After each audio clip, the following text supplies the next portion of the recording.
Okay, the heart of the garden starts right here with this green hose, which is connected to those rain barrels up by the house. I've got two filter systems and pressure regulators. That's the white things on the end. And those go out down these black lines to two different zones. You can see one goes off to the left, one to the right.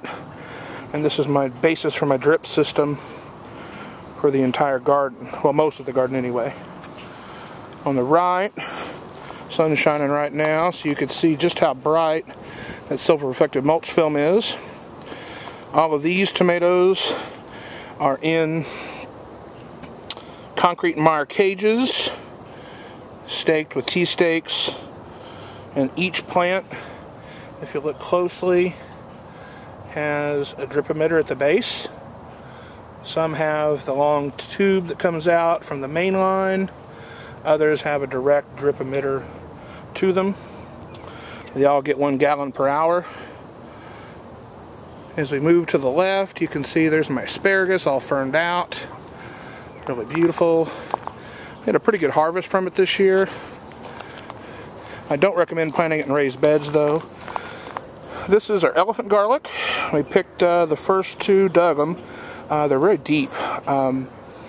This week, very delicious, huge cloves. Excellent flavor. Very impressed with it. Moving ahead, this is my pepper bed. Just weeded it yesterday. You can see everything is staked.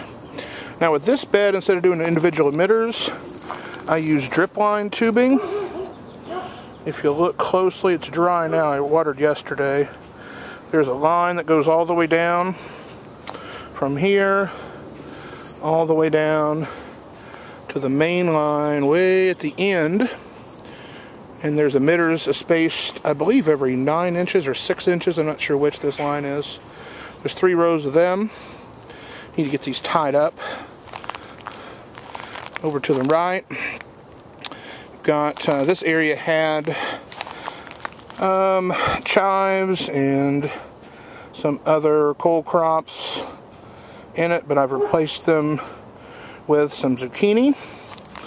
You can see this plant has lots of male blooms, and then if you look way down in there, see we've got our first baby zucchini of the year. Again, there's that cabbage looper moth. They've about decimated my entire crop of kohlrabi. I pulled the red cabbage because it was so bad. We've eaten a little bit of kohlrabi this year, but not a ton. The peas here in the foreground are just about finished. They've been kind of a nice addition to some pasta dishes. Over here on the left, you can see another raised bed. That's my green one right bed. This here is my red bed. I don't have many red tomatoes. I've got Nepal and Mule Team and a few others. Stump of the World, quite a few Stump of the Worlds in there. But not a lot of red tomatoes. Move over to this bed. This has my Brandywines in it, some others. I don't have these labeled, they're all mapped. I'll probably put labels on them in the next few days.